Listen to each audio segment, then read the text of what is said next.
Je suis capté. C'est marqué là. Oh, il faudra l'enlever, ça. Ah, c'est trop tard. C'est trop tard. Bon. Donc notre commission d'enquête poursuit ses travaux avec l'audition, avec votre audition, Monsieur Paulin. Cette audition est diffusée en direct sur le site internet du Sénat. Elle fera également l'objet d'un compte rendu qui sera publié, donc public. Et je rappelle pour la forme qui convient aux commissions d'enquête parlementaires qu'un faux témoignage devant notre commission d'enquête serait passible des peines prévues aux articles 434-13, 14 et 15 du Code pénal. Donc je vais vous demander, monsieur Paulin, de prêter serment, de dire toute la vérité, rien que la vérité, en levant la main droite en disant « je le jure ». Je vous remercie. Est-ce que les personnes qui vont non, ne vont pas intervenir? Ok, très bien. Alors, petite présentation, vous êtes depuis près d'un an aujourd'hui le directeur général d'OVH. Cette entreprise est spécialisée dans les services cloud. Elle a été fondée en 1999 à Roubaix par Octave Klaba, qui en est toujours l'actionnaire majoritaire. Elle est désormais aujourd'hui un acteur important du cloud qui entend se développer partout dans le monde et ainsi défier les grands leaders américains du secteur que sont Amazon, Microsoft, Google et IBM, sans parler des Chinois, Baidu, des BATX, pour faire simple. Elle est donc une des rares licornes françaises à tenter de rivaliser avec les géants du numérique. Pourrez-vous nous donner des éléments de comparaison, par exemple un nombre de centres de données, afin que nous puissions nous rendre compte de l'importance de votre activité par rapport à celle de vos concurrents? Première question. Le fondateur de l'entreprise souligne l'importance de faire héberger ces données en Europe pour éviter qu'elles ne soient soumises à des lois à portée extraterritoriale, comme le Cloud Act américain. Dans une interview publiée l'année dernière, il déclarait, je le cite, « Il s'agit d'arrêter d'être bisounours, de prendre conscience que l'Europe est en train de se faire dépouiller de ses données, que les gouvernements perdent la main face à une poignée de grandes entreprises privées. » Fin de citation. Dans le même temps, M. Klaba a également émis un avis réservé sur le projet annoncé comme cloud souverain par le ministre de l'Économie et des Finances. Quelle solution préconisez-vous? Pouvez-vous nous expliquer en quoi votre entreprise est un jalon important de la souveraineté numérique française et européenne? Entre autres questions, mais nous en aurons certainement d'autres après vous avoir entendu, écouté.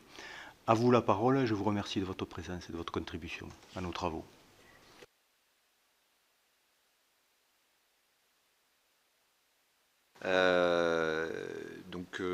Vous êtes en train de m'interroger sur la notion de souveraineté numérique et je vais répondre à vos questions. Et il est clair qu'aujourd'hui, que c'est un des sujets de la souveraineté numérique ce n'est qu'un des composantes de la souveraineté. Mais ceci, je pense, est aujourd'hui devenu essentiel parce que le digital est au centre de beaucoup de sujets sociétaux, politiques, économiques. Et donc, il est... C'était monsieur le ministre Bruno Le Maire qui disait ce week-end, il n'y a pas de souveraineté politique sans souveraineté numérique. Et donc nous sommes aussi, nous, en tant qu'industriels, totalement convaincus qu'il est aujourd'hui extrêmement important que l'État, l'Europe, puissent garantir une forme de souveraineté pour, je pense, l'avenir et le futur de ces entités. Alors je vais peut-être juste commencer par une rapide introduction. Vous avez posé des questions sur OVH, qui nous sommes et comment nous nous positionnons aujourd'hui et quels sont aujourd'hui notre positionnement sur le marché. Comme vous l'avez dit, OVH d'abord est une entreprise française qui est détenue aujourd'hui très majoritairement par la famille Klaba. Le siège social est à Roubaix. Nous avons plus de 2000 salariés à travers le monde et à Roubaix, nous avons plus de 1000 personnes qui aujourd'hui travaillent dans cette société. Nous venons de fêter, comme vous l'avez évoqué, nos 20 ans. Ces 20 ans nous ont permis aujourd'hui d'atteindre pour l'année prochaine un chiffre d'affaires de 600 millions d'euros de chiffre d'affaires, avec une croissance organique supérieure à 20% ces dernières années. Nous sommes un pure player, pour utiliser un mauvais terme angliciste, c'est-à-dire un acteur qui ne fait que du cloud, contrairement à la majorité des acteurs qui sont aujourd'hui sur ce marché, mais j'y reviendrai un tout petit peu. C'est aussi une entreprise industrielle. Ce n'est pas qu'une entreprise de service, puisque aujourd'hui, nous produisons nous-mêmes nos serveurs dans un site industriel à Croix. Nous sommes un des rares encore constructeurs de serveurs. Nous achetons des composants et nous montons nous-mêmes nos serveurs que nous ensuite mettons dans nos data centers. Et nous sommes une forme d'usine du digital avec 28 centres de data centers, centres de données, à travers le monde, sur 4 continents. Nous sommes présents aujourd'hui, bien sûr, en France, en Europe, dans à peu près la majorité des grands pays européens, avec des centres de data centers, centres de données, en Pologne, en Allemagne, en Angleterre, mais des représentations commerciales dans les autres pays importants comme l'Espagne, le Portugal, l'Italie et d'autres endroits, bien sûr. Nous sommes présents au Canada, avec un data center et aussi une usine de fabrication au Canada. Nous sommes présents aux États-Unis avec 2 centres de données et des opérations commerciales. Mais nous sommes aussi présents en Asie, à Singapour et en Australie. Donc c'est pour vous juste donner aujourd'hui l'importance de la couverture, car ce marché est devenu un marché mondial. Et pour pouvoir accompagner la croissance de nos clients, il est indispensable que nous ayons une couverture mondiale. Nous avons et nous allons investir entre 2016 et 2021 1,5 milliard d'euros dans nos infrastructures au service de nos clients. Donc nous sommes à la fois un industriel, un prestataire de services, mais nous sommes une société qui aujourd'hui investissons massivement dans la technologie et dans les services, puisque nous construisons nos serveurs, comme je le disais, et nous le construisons avec un ADN qui est proche de l'open source, du logiciel libre. C'est-à-dire que nos serveurs sont auditables. Et pour renforcer aussi notre indépendance, non seulement nous construisons nos serveurs, nous concevons nous-mêmes nos data centers.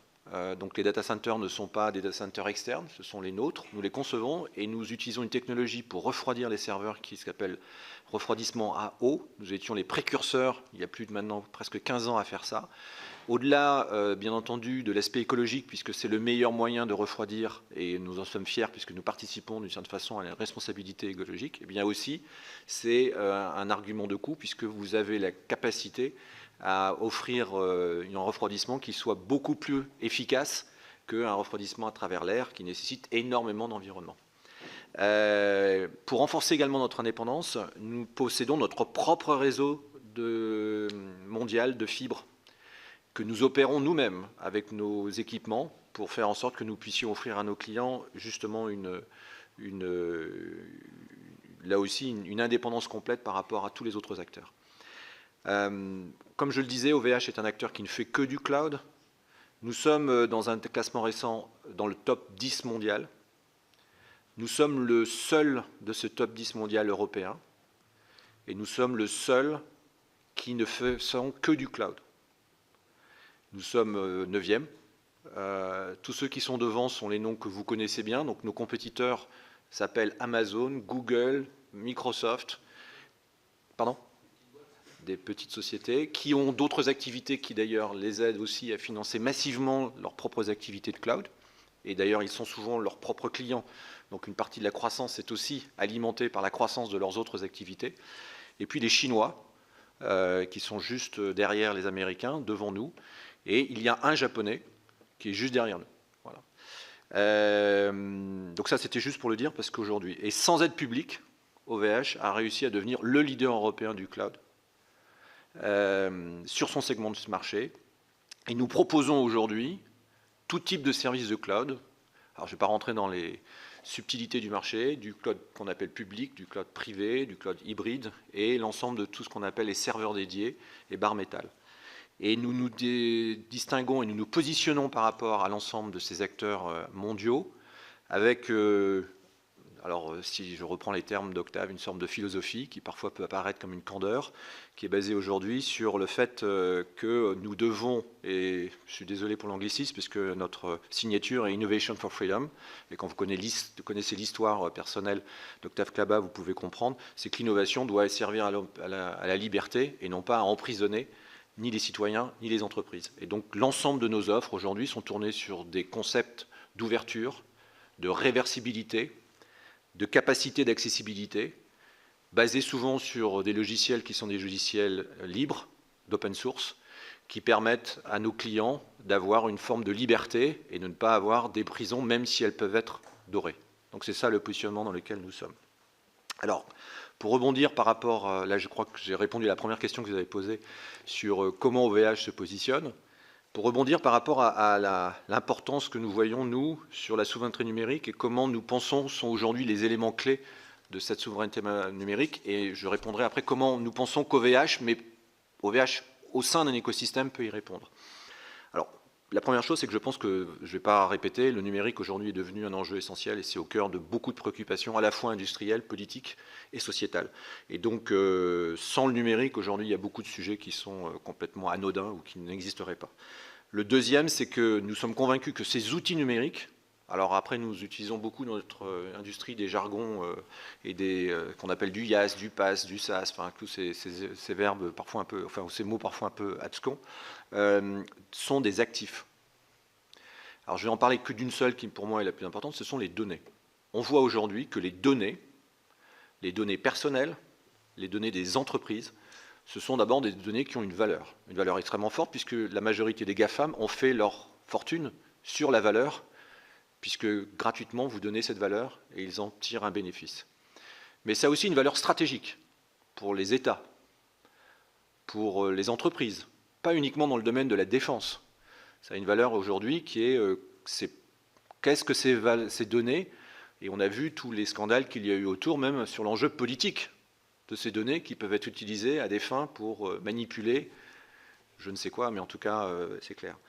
Et puis il y a un enjeu économique. Ces données-là, aujourd'hui, peuvent être utilisées par des acteurs pour pouvoir attaquer dans des domaines, pas dans le domaine du piratage, mais dans le domaine légal, pour pouvoir attaquer économiquement des acteurs.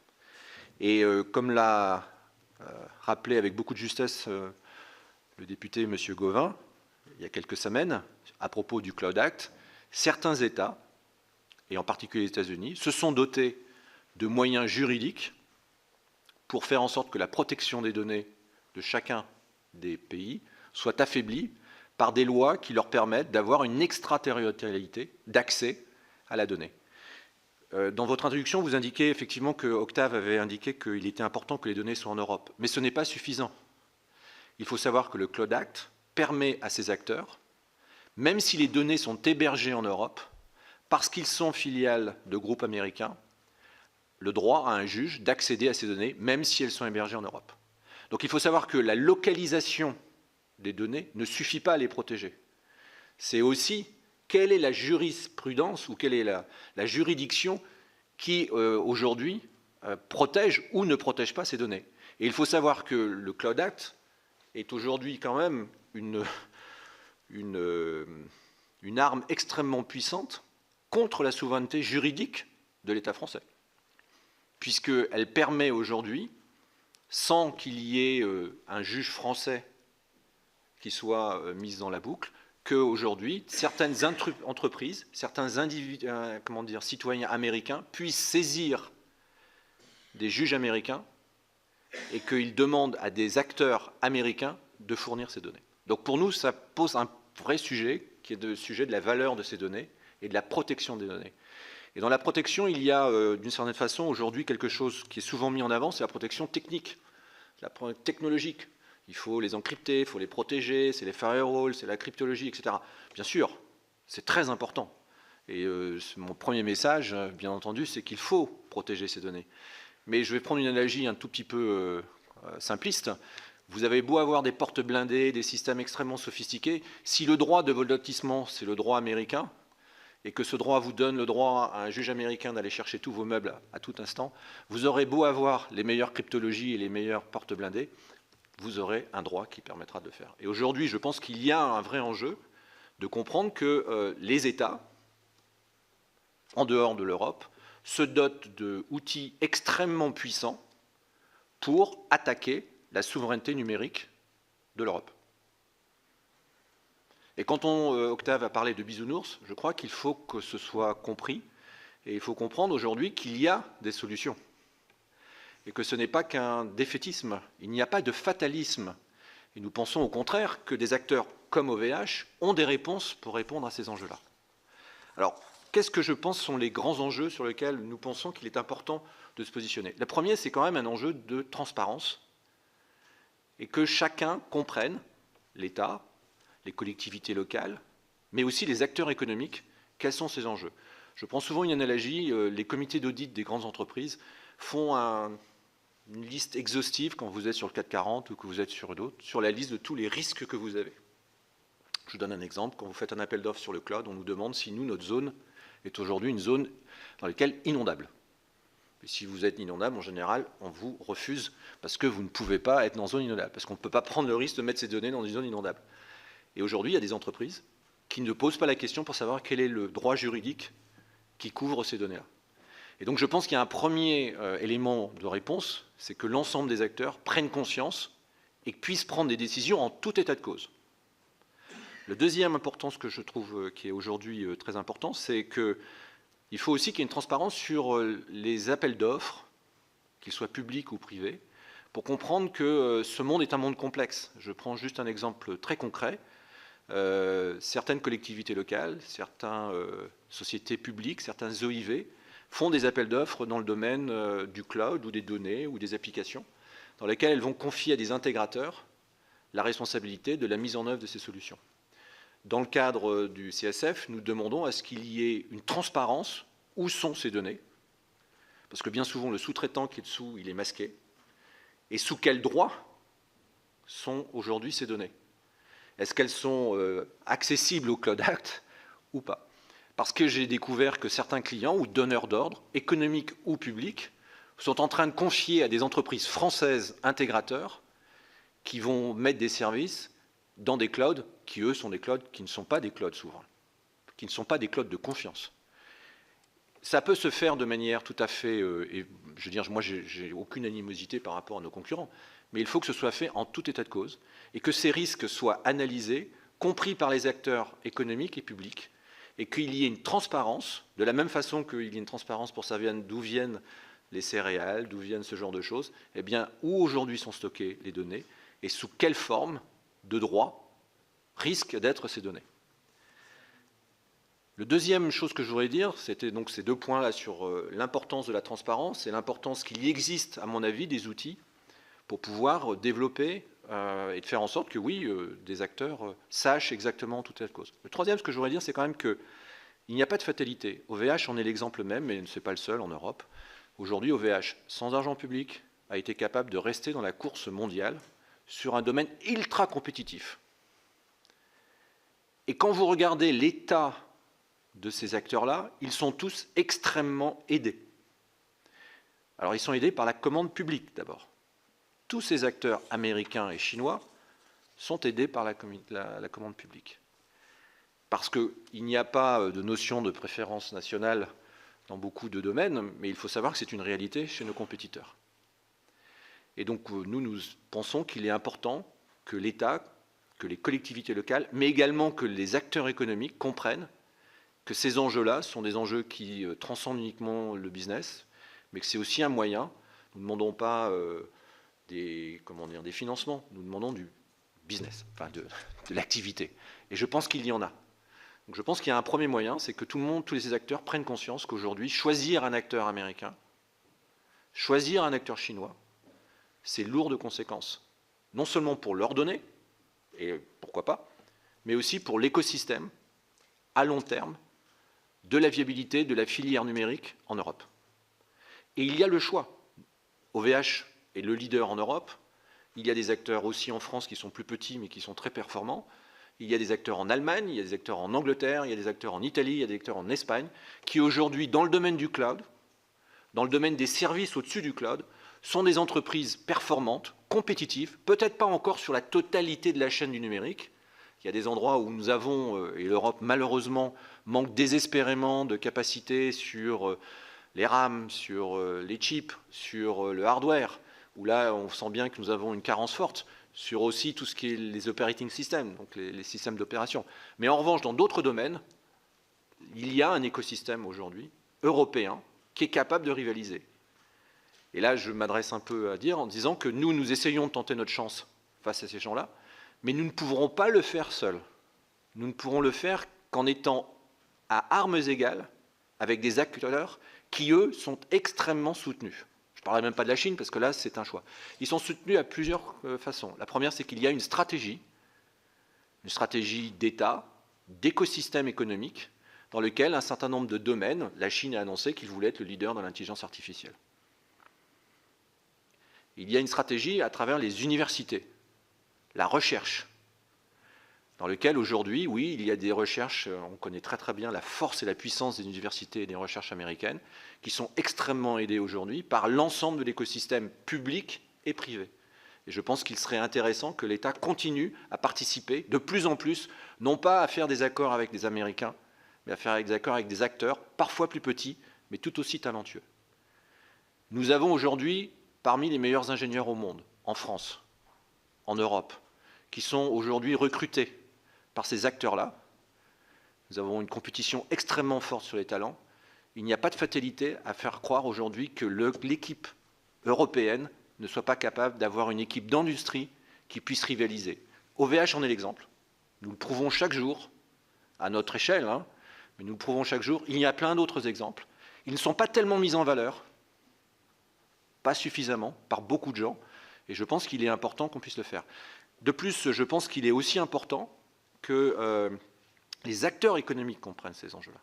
C'est-à-dire que ce n'est pas que l'État ou les collectivités locales, les acteurs économiques. Alors je vais donner des exemples concrets. Les acteurs économiques proches de l'État, bien sûr, les sociétés publiques, qui souvent font des accords à force d'arguments de press release et des accords avec les Américains. C'est vrai qu'il est parfois beaucoup plus enthousiasmant de faire un accord et de le mettre dans la presse comme quoi vous faites un accord avec Google qu'avec OVH. Et c'est regrettable. Parce qu'aujourd'hui, oui, nous avons des solutions à proposer, pas que nous, mais l'ensemble de l'écosystème. Je continue juste sur ma dernière chose. L'important aussi, c'est la protection des données, le cadre juridique de la protection des données. Et je pense que là, l'État, mais aussi l'ensemble des acteurs doivent comprendre. L'Europe s'est dotée d'une protection des données individuelles à travers la RGPD qui est unique sur le marché mondial, qui est d'ailleurs en train d'être l'exemple dans plein de pays qui s'interrogent, ou même d'États, hein, la Californie s'interroge sur ça, le Canada. Donc aujourd'hui, je pense que d'un point de vue sociétal, d'un point de vue citoyenneté, c'est certainement une avancée extrêmement puissante sur la protection des données individuelles. Il est regrettable que des actes, des États aillent contre à travers d'autres outils, le Cloud Act en est un exemple, et je pense que c'est quelque chose sur lequel il faut que l'Europe ait une position qui soit une position ferme pour protéger cet actif extrêmement puissant pour les citoyens, mais également pour les entreprises. Le deuxième point que je voudrais dire, c'est la réversibilité. Je pense que les entreprises peuvent choisir, parce qu'il y a une opportunité, de prendre tel ou tel acteur de cloud ou de solution, etc. En revanche, il est absolument indispensable qu'elles puissent revenir en arrière. Et si le coût de la transmission, ou parfois le fait que ce soit infaisable, fasse qu'aujourd'hui des collectivités soient complètement mises dans des situations de monopole de fait par certains acteurs, fait que vous allez alimenter à très long terme une capacité de préempter l'ensemble de ces données, mais ensuite l'ensemble aussi de l'activité économique. Nous pensons que le cloud, qui est un moyen, il faut savoir que l'essentiel de l'investissement qui est fait dans le cloud, c'est des entreprises qui vont migrer les applications qu'elles ont chez elles vers des activités cloud parce qu'il y a un intérêt. Le principal intérêt qu'elles donnent, c'est la flexibilité et la souplesse. Si au bout de 2 ans, la simplicité et la souplesse se terminent par un monopole, eh bien nous sommes entrer dans une logique où finalement les entreprises se retrouvent point liées et bien liées. Donc il faut avoir la capacité de réversibilité. Et je pense qu'il ne peut pas y avoir de souveraineté numérique sur l'ensemble de la chaîne numérique si la notion de réversibilité n'est pas aujourd'hui quelque chose qui est mis en avant. Parce que tous ces monopoles de fait qui existent, parce qu'aujourd'hui il n'y a pas d'alternative dans certains domaines, autres que des acteurs américains ou chinois, fait qu'à la fin, eh bien, comme il n'y a pas d'alternative, vous êtes dans un cercle qui est totalement vicieux, où vous ne pouvez jamais en sortir. Donc cette notion de réversibilité des données, de là où elles sont hébergées, là où elles sont protégées, quel est le statut juridique, est quelque chose qui me semble extrêmement important.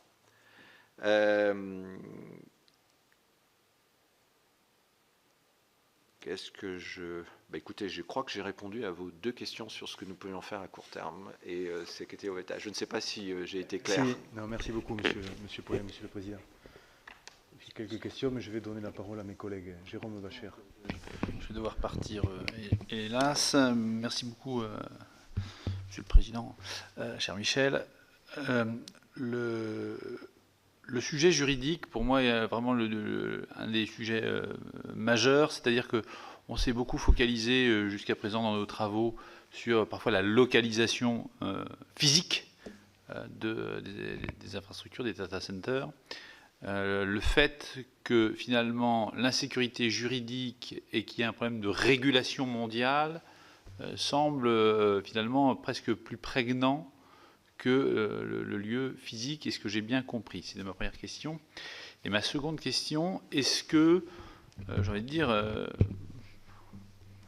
je crois que mon premier site internet a dû être chez OVH. Aujourd'hui, j'ignore même totalement où il se situe, si vous voulez. Je me demande dans quelle mesure l'Union européenne ou évidemment la France ne devrait pas dire on a un leader, il faudrait qu'il soit plus connu, ou est-ce qu'il y a des accords possibles? Justement, on dit est-ce que chacun fasse preuve un peu de patriotisme économique, entre guillemets, mais encore faut-il savoir, et encore faut-il le faire savoir, et que ce soit possible. Quels sont, pour vous, les points à lever pour que ceci devienne possible, de votre part, de la part des États? Sur le premier point, je suis tout à fait d'accord avec vous qu'aujourd'hui, la localisation des données, c'est un enjeu technique. Et donc, vous verrez qu'on choisit une localisation des données pour réduire le taux de latence, pour être plus efficace. Et donc, vous avez des entreprises qui décident de mettre des données en France, en Espagne, en Italie, en Asie, pour répondre à des défis technologiques. En revanche, c'est des protections, à nouveau, qui sont des protections technologiques. Vous allez les encrypter, vous allez les protéger. En revanche, le droit de ces données-là dépend de l'acteur d'hébergeur. C'est-à-dire que si vous êtes un hébergeur américain, où que ce soit dans le monde, c'est très clair dans le Cloud Act, où que ce soit dans le monde, vous êtes sous la juridiction américaine. Vos données physiquement sont en France, quelque part à côté de Paris, mais hébergées dans un acteur américain, le Cloud Act dit un juge peut se prévaloir de demander l'accès à ces données, d'ailleurs sans informer qui que ce soit. Jusqu'à présent, avant le Cloud Act, il y avait, comme toute forme de coopération juridique, un échange entre 2 juges, et c'était les 2 juges. Alors, beaucoup de gens disaient ça n'avance pas assez vite, c'est pas super efficace, mais on aurait certainement pu essayer d'abord d'améliorer le processus pour que ce soit plus efficace. Et dans le domaine économique, il n'y a pas une urgence, à mon avis, dans les choix. Et on sait aujourd'hui que... Voilà, en plus, c'est pour ça que en revanche, que l'État américain décide à travers le Cloud Act, ou plutôt la justice américaine, d'avoir accès à des données qui sont hébergées localement.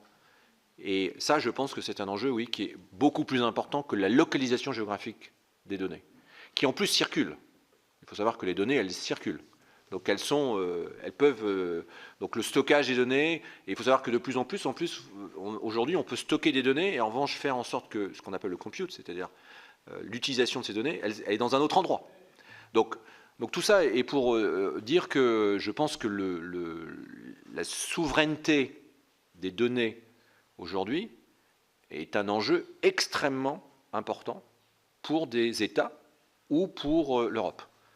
Et je pense aujourd'hui que c'est un enjeu que peu de gens comprennent, qui est extrêmement, qui est d'ailleurs assez, il y a une capacité aujourd'hui par certains acteurs qui, eux, sont sous cette juridiction pour détourner et dévoyer le discours pour le mettre sur d'autres thèmes. Ah bah vous avez qu'à encrypter, mais ça ne change rien. Tout le monde sait que si vous avez suffisamment de temps, vous pourrez toujours décrypter. Bah non, mais les données sont françaises, ne vous inquiétez pas, elles sont en France, il n'y a aucun problème. Ou je rajoute dans mon droit, du droit local français, le fait que je ne vais pas fournir ces données. Mais il ne faut pas oublier que c'est le droit américain qui fait foi, ce n'est pas le droit français. Et donc, je pense que c'est important de comprendre cet enjeu-là. Et de même, de la même façon, je ne suis pas en train de dire qu'il faut que toutes les données françaises soient basées en France. Ce n'est pas mon point.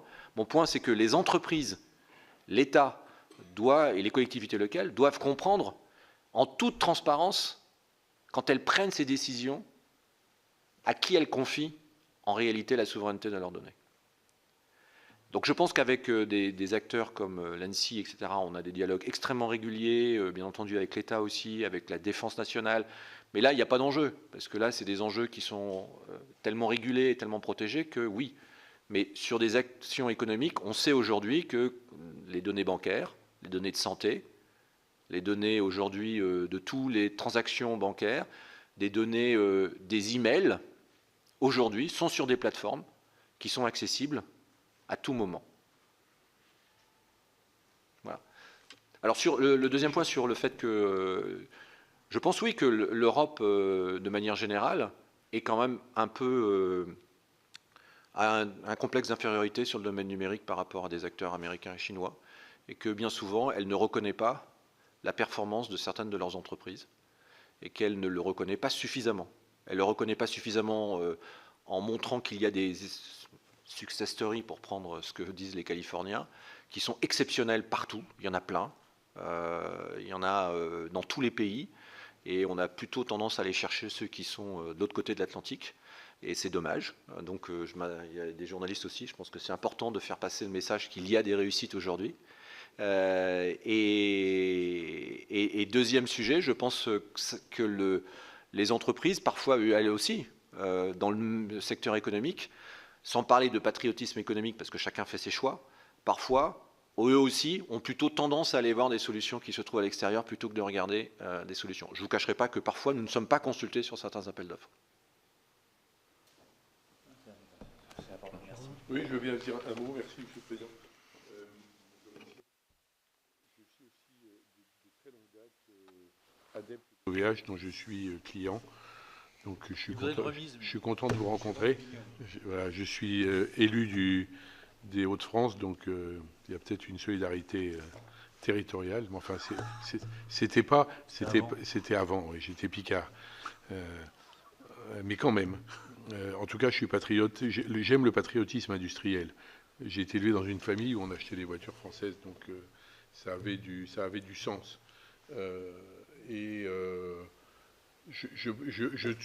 On a perdu cette conscience qu'il ne s'agit pas d'être contre les autres, il s'agit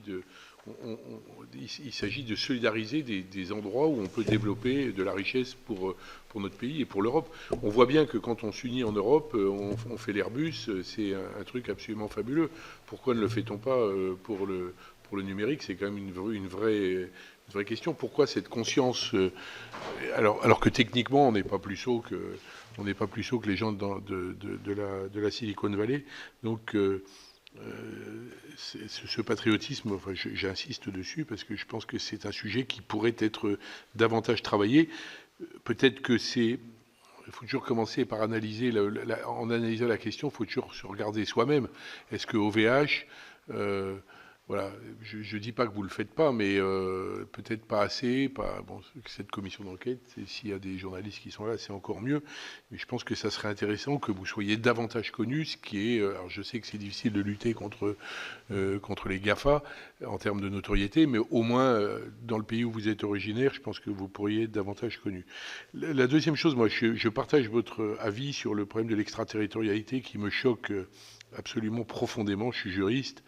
Je trouve que c'est quelque chose qui est contraire au fondement du droit. Donc, les Américains sont accaparés de cette idée. Les Européens n'ont pas osé le faire parce que c'est probablement pas dans leur culture. Peut-être que c'était pas non plus dans leurs moyens financiers.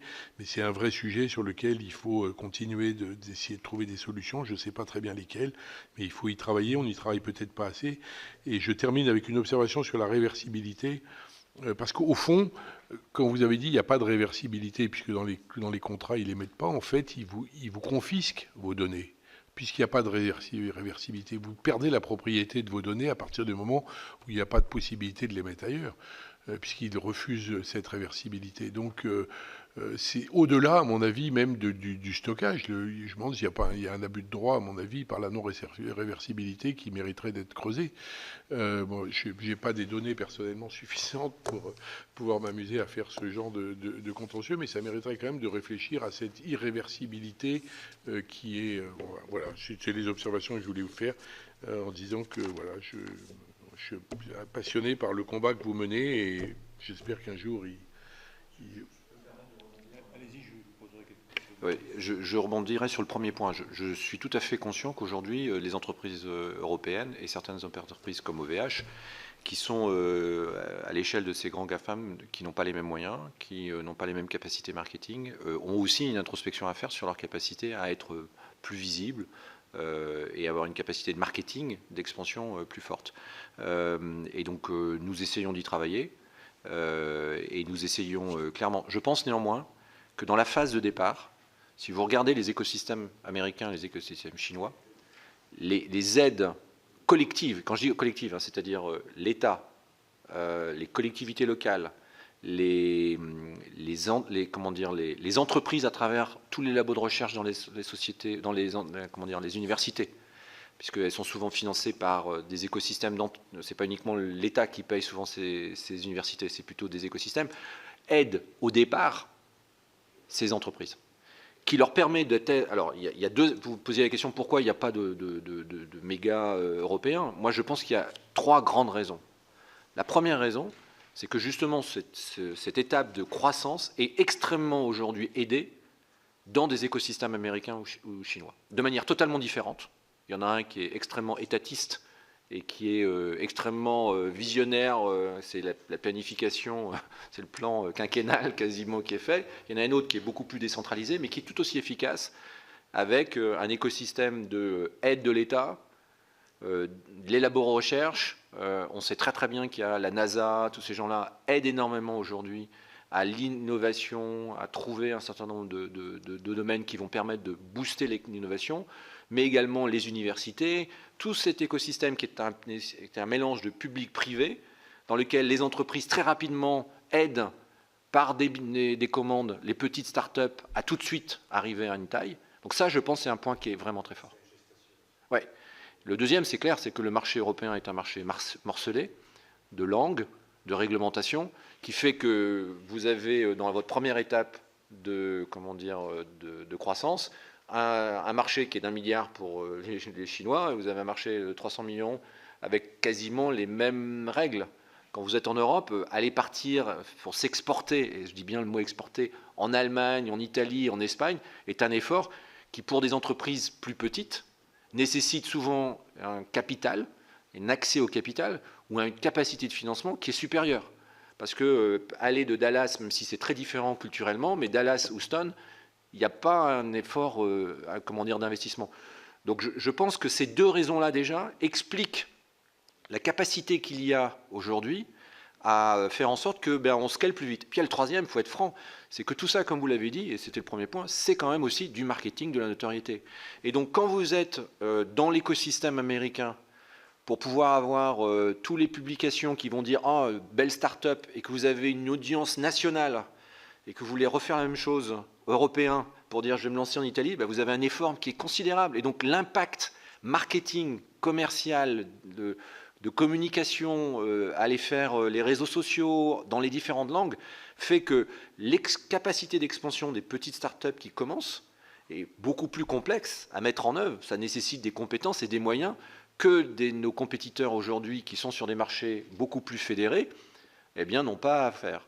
Donc je suis tout à fait d'accord avec vous et je regrette aujourd'hui parce que quand vous regardez les technologies qui sont faites aujourd'hui en Europe, elles sont de manière évidente compétitives par rapport à nos concurrents. La preuve, c'est que les startups sont rachetées par des Américains. Donc si elles n'avaient pas de valeur, elles ne seraient pas rachetées. Et vous en avez beaucoup. Vous aurez peut-être l'occasion d'en parler sur certaines qui ont été rachetées par des grands fonds américains ou des grandes sociétés américaines. Donc c'est pour ça que je pense que nous devons aussi continuer à dire et à clamer fort que l'Europe a la capacité aujourd'hui et qu'il faut aider. Merci, oui, j'aurais quelques questions. Vous avez dit tout le bien que vous pensez, on partage ça à propos du RGPD. Voyez-vous, dans les évolutions à venir du RGPD, l'équivalent d'un Cloud Act qui nous permettrait de rééquilibrer un peu le rapport de force, notamment avec les Américains? Première question, c'est pour le dire une des propositions du député Gauvin que vous avez évoqué. On aimerait avoir votre avis là-dessus. Vous avez dit que donc vous avez des serveurs sur les 4 continents, au Canada notamment, aux États-Unis aussi également. Comment vous gérez le cloud? Attendez, je finis. Voilà, comment vous gérez cette situation par rapport au Cloud Act sur ce continent, dans ce pays? Vous avez parlé de l'enjeu que constitue pour vous la réversibilité. Moi, j'ai tendance à partager ça aussi. Lors d'auditions précédentes, il a été beaucoup évoqué les enjeux liés à l'interopérabilité, à la portabilité des données également, dans un champ qui n'est pas forcément strictement le vôtre, mais c'est quand même important, l'open source, le développement de ce type d'approche. Voilà. Est-ce que vous partagez, même si ce n'est pas votre secteur a priori direct, est-ce que vous partagez ces enjeux liés à la portabilité, à l'interopérabilité des données? Pour l'open source, vous êtes exprimé. Enfin, j'ai cru comprendre que vous étiez favorable et que vous étiez favorable à l'audit des systèmes de manière générale pour des raisons de confiance. Et dernière question. Dans des auditions précédentes, et par rapport au edge computing, on nous a indiqué qu'on allait vers un renversement de la situation actuelle. Aujourd'hui, 80% dans les data centers et 20%, je dirais, sur les sites de production de données et d'exploitation des données, et que ça allait s'inverser. Voilà, donc tout ça dans un contexte de très très forte augmentation de la production de données, notamment avec l'Internet des objets, la 5G et autres. Voilà, comment vous appréhendez ça? Et lié à cette question-là, et par rapport à votre modèle économique, vous nous l'avez dit au départ, vous êtes sur un modèle économique qui est centré évidemment sur le stockage et les services de stockage de données. Vos concurrents sont sur d'autres secteurs qui les aident d'ailleurs pour financer cette partie stockage de données. Est-ce que vous restez sur cette stratégie-là, celle qui a été la vôtre jusqu'à maintenant, ou n'allez-vous pas être plus ou moins obligé, à plus ou moins long terme, à migrer ou à compléter votre activité actuelle vers des secteurs d'activité où voilà, on utilise, on valorise et on commercialise la donnée disponible, éventuellement que vous stockez? Alors, il y a 5 questions, mais je vais essayer d'y répondre. La première sur les US, c'est très simple. Nous avons une filiale américaine qui est régie par le droit américain et qui est donc, elle, sous la juridiction américaine et qui respecte, comme nous le respectons localement chaque fois que nous sommes sur un territoire étranger. Et en revanche, le système est fait de telle façon qu'il y a, puisque nous ne sommes pas une société américaine, donc le Cloud Act est très clair, il n'y a que la filiale américaine qui est concernée par le Cloud Act. Donc ça, alors je ne suis pas juriste, mais en revanche tous les juristes le prouvent. Et de plus, ce que nous avons fait pour rajouter, un élément, c'est que l'entité américaine, qui est gérée avec un conseil d'administration, et donc qui est gérée comme une filiale, non pas indépendante puisqu'elle est possédée à 100% par OVH, mais gérée comme une entreprise, aujourd'hui n'a aucun accès en dehors des États-Unis. Technique, physique, n'a aucune capacité aujourd'hui d'accéder à quoi que ce soit. Et donc, on appelle ça des bastions.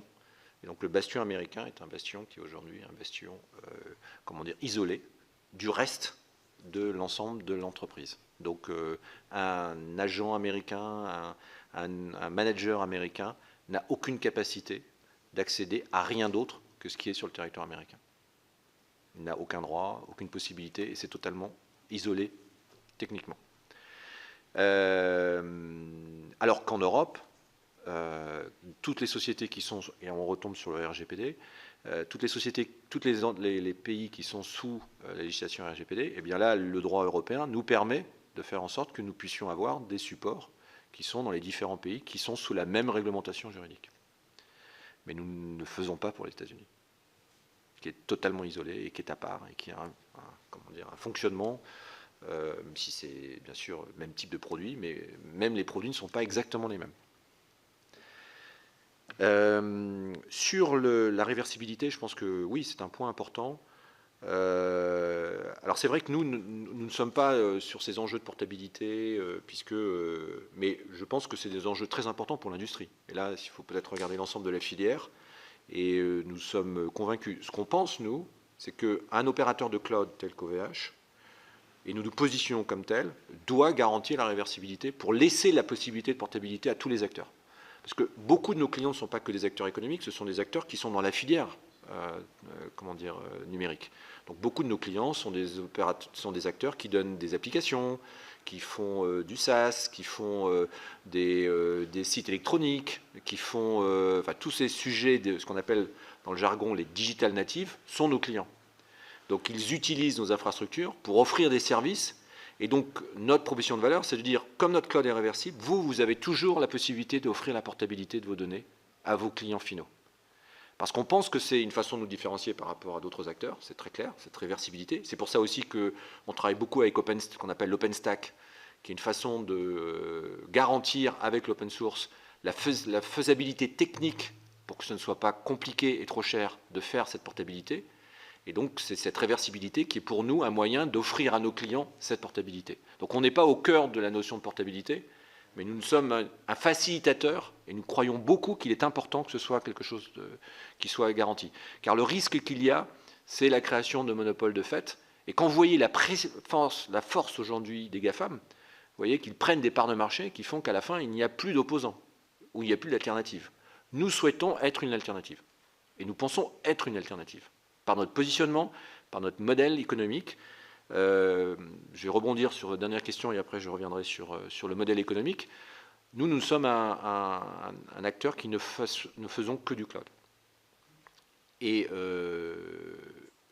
donc on dort bien ou mal la nuit en pensant cloud. Et nous ne faisons que ça. Et nous pensons qu'aujourd'hui, nous devons rester focalisés sur cette activité-là. Pour plusieurs raisons. La première raison, c'est que d'abord, il y a un marché. Donc, il y a un marché européen, il y a un marché mondial. Et donc, nous y voyons aujourd'hui une perspective de croissance, pour autant qu'on nous laisse jouer dans la cour. Et nous sommes aujourd'hui le seul Européen dans la cour des grands, des 10 premiers, et nous avons l'intention d'y rester. Et nous mobilisons 100% de nos ressources pour y rester. Et je pense que nous avons des arguments à faire valoir. Le deuxième, c'est que ça nécessite des investissements lourds. Donc, nous investissons massivement dans nos infrastructures, dans nos serveurs, dans notre recherche et développement. Nous avons des centres aujourd'hui industriels et des centres de recherche et développement. Et nous, là aussi, nous pensons que face à des gens qui ont parfois beaucoup plus de moyens, et quand ils n'ont pas la technologie, ils la rachètent, eh bien, il est important que nous, toute notre énergie soit être capable de rester dans la compétitivité. Nous sommes sur certains domaines. On a été retenus par la Commission européenne comme la plateforme d'intelligence artificielle pour la Commission européenne. Nous pensons être sur certains domaines, aujourd'hui, au niveau des meilleurs au monde.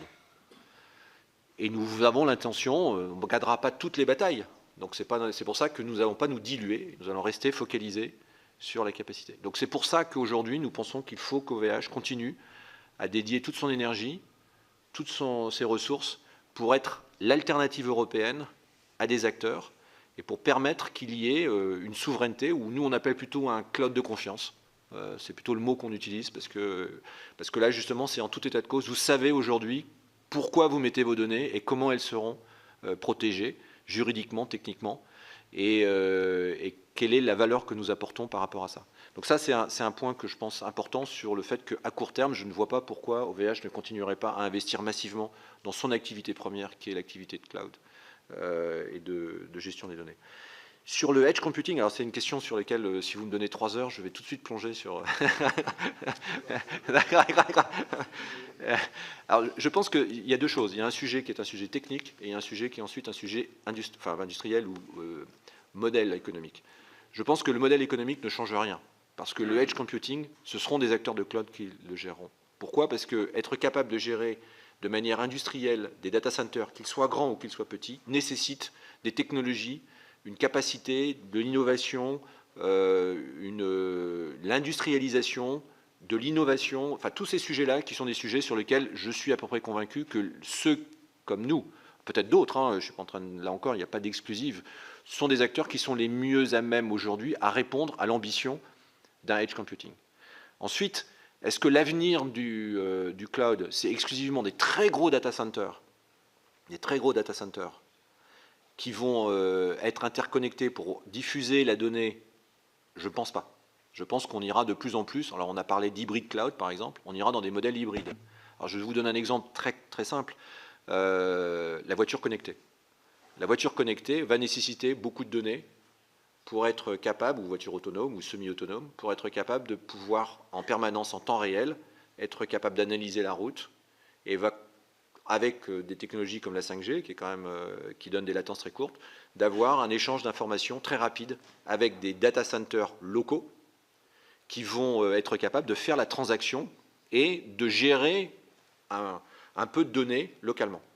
Donc on sent bien qu'il va y avoir de plus en plus ces petits data centers. En revanche, est-ce que l'historique et la totalité de ces données doivent rester dans le data center ou à un moment vous allez les rapatrier dans des domaines où par des effets d'échelle vous allez réduire les coûts, vous allez être capable de les trier? Donc je crois beaucoup plus qu'il va y avoir une émergence. Après la question c'est de savoir où sont stockées les données long terme, où sont stockées les données court terme, quels sont ce qu'on appelle le computing, où se fera le calcul des données, quel type de calcul sera fait en edge et quel type de calcul sera fait en centrale. C'est des débats qui nous entraîneraient pour 3 heures de réflexion. Donc oui, il va y avoir un rééquilibrage, c'est évident. Les nouvelles technologies de réseau 5G en particulier vont favoriser l'émergence de ces domaines-là. Je pense que des acteurs comme OVH sont aujourd'hui tout à fait à même à répondre à ces défis technologiques et que les acteurs du cloud, de manière générale, sont ceux qui sont le plus à même à répondre à ces défis. Merci beaucoup. C'est le rapporteur qui nous a rejoint. Oui, merci Monsieur le Président, merci Franck. D'abord, je vous présente mes excuses pour cette arrivée tardive due à l'anniversaire de ma 3e fille. J'en ai 4, alors vous avez une chance sur 4. Je voulais vous poser la question suivante sur la durée. Le numérique a une particularité, c'est qu'il a une mémoire interminable. Il n'oublie rien. Et je voulais savoir, dans la gestion des données, dans cet archivage, ce stockage extraordinairement vivant, puisque par définition, il est utilisé en permanence, ce qui n'est pas le cas des archivages papier qui sont en général inertes. Comment voyez-vous cette permanence, à la fois sur le plan technique, sur le plan économique? C'est cumulatif, c'est un patrimoine. À qui appartient-il? Comment se gère-t-il? Beaucoup de facettes à votre question. D'un point de vue technologique, je pense qu'on sait aujourd'hui que tout ce qui était plutôt magnétique a des durées limitées. C'est pour ça que des nouvelles technologies sont faites sur du verre, sur des médias beaucoup plus long terme. Et je crois qu'il est aujourd'hui capable de faire des technologies qui peuvent durer des millénaires. Donc je pense qu'il y a toujours une solution technique à des documents que l'on veut garder et qu'on veut garder de manière extrêmement pérenne. Après, quelle est la finalité? Est-ce qu'on veut garder des données pour l'éternité? Est-ce que ça a une valeur? D'une certaine façon, la position que nous avons au OVH, c'est que nous ne regardons pas les données des clients. C'est les clients qui décident. Et d'ailleurs, c'est comme ça que nous sommes positionnés et que nous voulons nous positionner. Donc, le client veut le garder des années ou veut les garder quelques jours, c'est le client qui décide, puisque il nous confie ces données, mais en revanche, nous ne regardons jamais ces données. Nous n'avons pas accès à ces données. Nous faisons un container qui fait qu'il a la capacité d'avoir la capacité de stocker et la capacité de gérer ces données en toute confiance. Donc j'ai envie de dire que là, il faut peut-être poser plus la question aux sociétés qui sont au-dessus ou nos sociétés clientes pour savoir quelle est la valeur des données qu'ils ont, combien de temps ils veulent les garder. Et je pense que là, la réponse est très diverse. Mais en tant qu'hébergeur, notre ambition, notre devoir, c'est de répondre à ce que le client souhaite. Est-ce que vous êtes conduit à la demande d'un client ou à proposer spontanément, mais apparemment ce n'est pas votre modèle économique, d'assurer des prestations sur l'utilisation de ces données pour le compte de votre client, naturellement? Non, nous ne faisons pas... Vous louez de l'espace. Non, c'est quelque chose sur lequel nous ne sommes pas aujourd'hui positionnés. D'autres le font dans votre métier? Ah bah, je veux dire, les grands GAFAM le font, puisque eux, Oui, ils le par font par définition, définition. sont les leurs. Voilà.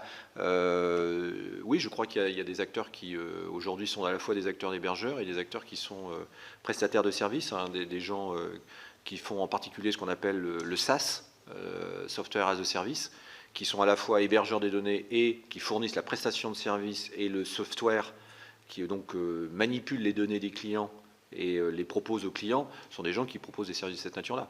Donc il y a des acteurs aujourd'hui, en particulier américains, qui ont la chaîne complète, indépendamment des GAFAM. Nous, ce n'est pas notre positionnement. Nous sommes un fournisseur industriel de solutions cloud sur lequel le client héberge ses données. Nous n'avons pas accès à ces données. C'est-à-dire que nous, on ne peut pas les donner. Nous ne savons pas ce qu'il y a dedans et et donc on régit on est d'ailleurs conforme au droit sous cette forme-là. Et aucun de nos employés peut avoir accédé aux données des clients. Sur votre modèle économique, j'imagine que les CAPEX sont assez lourds et dans vos OPEX, les amortissements sont importants. Alors, je l'indiquais, on a... Pardonnez-moi, je vous l'avais peut-être indiqué. Je veux dire, sur les dernières années, le chiffre de 2016 à 2021, c'est 1,5 milliard d'euros que nous avons investi, que nous avons investi et que nous allons investir. Donc, c'est un investissement majeur. C'est un investissement qui est un investissement nécessaire. Bien entendu, après, comptablement, ce sont des amortissements très élevés. C'est important, le niveau d'investissement aujourd'hui, et une grande partie quand même est en Europe, hein, et fait que nous sommes un acteur industriel. Nous sommes un acteur industriel. Nous, comme je le disais, vous n'étiez pas là, mais nous construisons nos serveurs. Donc, oui, vous construisez vos serveurs. Nous construisons les serveurs. Nous achetons les modules, les petits modules, les chipsets, toutes ces choses-là. Ils arrivent à Croix, dans le nord. Oui, bien connu des fouilles. Et là, nous avons des collaborateurs qui les créent et nous créons nos propres serveurs. C'est-à-dire que c'est nous qui les designons, c'est nous qui les concevons pour nos clients. Alors, on y voit 3 avantages. Le premier avantage, c'est un avantage économique. Nous ne sous-traitons pas à des sous-traitants asiatiques. Le deuxième, c'est que nous concevons les serveurs que nous pensons qui sont les meilleurs pour nos clients.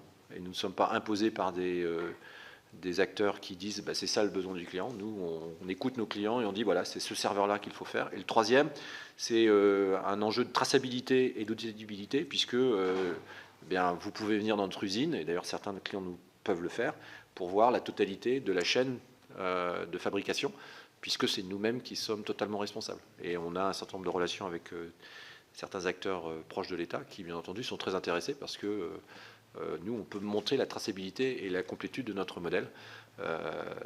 Et donc, les logiciels que nous avons mis au-dessus de robotisation, etc., ce sont nos logiciels qui ont été développés en interne.